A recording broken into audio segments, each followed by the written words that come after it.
देखिए, देश में पिछले 18 दिन से सोनम वांगचुक जी और साथी उनके आमरण अनशन पे बैठे हैं और यानी भूख हड़ताल वो कर रहे हैं कि भाई हम भूखे रह के करके सरकार को चेताएं, अपने आप को कष्ट दे करके कि नैतिकता के आधार पर धर्मेंद्र प्रधान का इस्तीफा हो, क्योंकि हर पेपर लीक हो रहा है। नीट के पेपर लीक होने से करीब 20 बच्चों ने सुसाइड किया।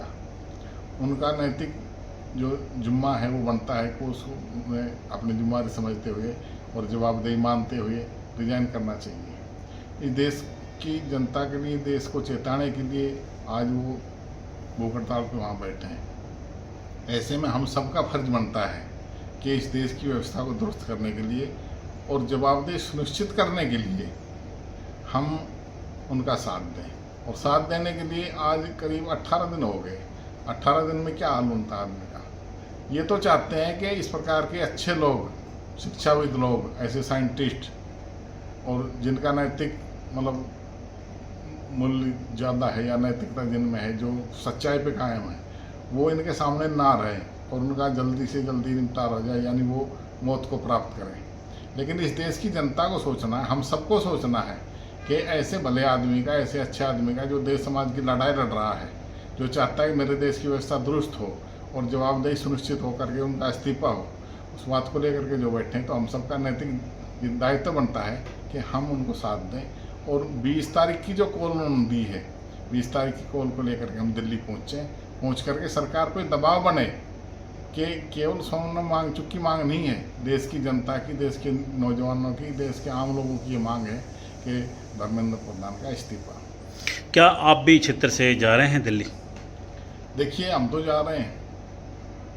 अब क्षेत्र में ये तो पूरे देश को सोचना चाहिए कि यदि अकेला आदमी इस प्रकार सच्चाई पे कायम रहते हुए और धराशायी होगा तो ये इस देश में डेमोक्रेसी खत्म हो जाएगी, इस देश में तानाशाही हो जाएगी और इस प्रकार क्रूरवर्ती के लोग, जिनमें बिल्कुल तनिक भी नैतिकता नहीं है, वो हावी होंगे और इस देश की व्यवस्था जो सुधार की हम उम्मीद करते हैं वो खत्म हो जाएगी। देखा है कि जैसे अनशन पे बैठे हैं, अन्ना हजारे भी बैठे थे, उसके बाद भी उनको भी तोड़ा गया था, पार्टी भी बन गई थी। क्या ये भी कोई कॉकरोच पार्टी या कोई इन पार्टी के समर्थक रहे हैं क्या? देखिए, उस समय की स्थिति वो तो सारा बनावटी खेल था। फिर भी 6 दिन में अन्ना को संभाल लिया था, उसका अनशन खत्म करा दिया गया। ये भी हो सकता है, हम इसमें नकार नहीं रहे, कुछ भी हो सकता है। लेकिन आज जो केवल मांग है, मांग तो केवल ये है कि इसकी जवाबदेही तय होकर के धर्मेंद्र प्रधान का इस्तीफा हो।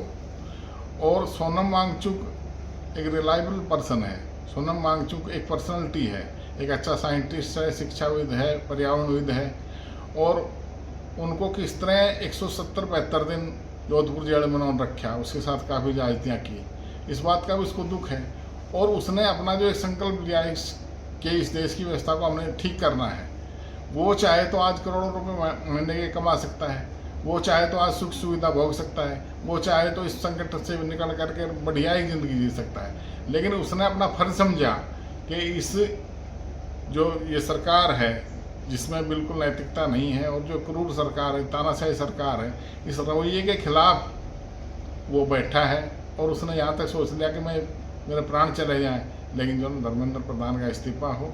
और ये देश की जनता को जगाने के लिए, देश की जनता के लिए, इसलिए देश की जनता का, आम लोगों का फर्ज बनता है कि 20 तारीख की जो कॉल दी है, 20 तारीख को जब जनता उमड़ेगी तो निश्चित रूप से केवल इस्तीफा नहीं, ये पूर्ण रूप से सत्ता धराशायी होगी। तो आज हम अपना जो ना एक किस्म से नैतिक फर्ज निभा रहे हैं और नैतिक फर्ज निभाने के लिए हम दिल्ली जाएंगे। तो लगभग बाउल क्षेत्र से कितने लोग दिल्ली जा रहे हैं? देखिए, मैं तो ये नहीं कह सकता कितने लोग जाएंगे, लेकिन हमारा नैतिक समर्थन है और लोगों को भी सहानुभूति है, जिनकी सहानुभूति है, जो एक अच्छे नागरिक का अपना फर्ज समझते हैं, वो उस फर्ज को निभाने के लिए जरूर दिल्ली जाएंगे, मेरी इस चीज़ों में उम्मीद है।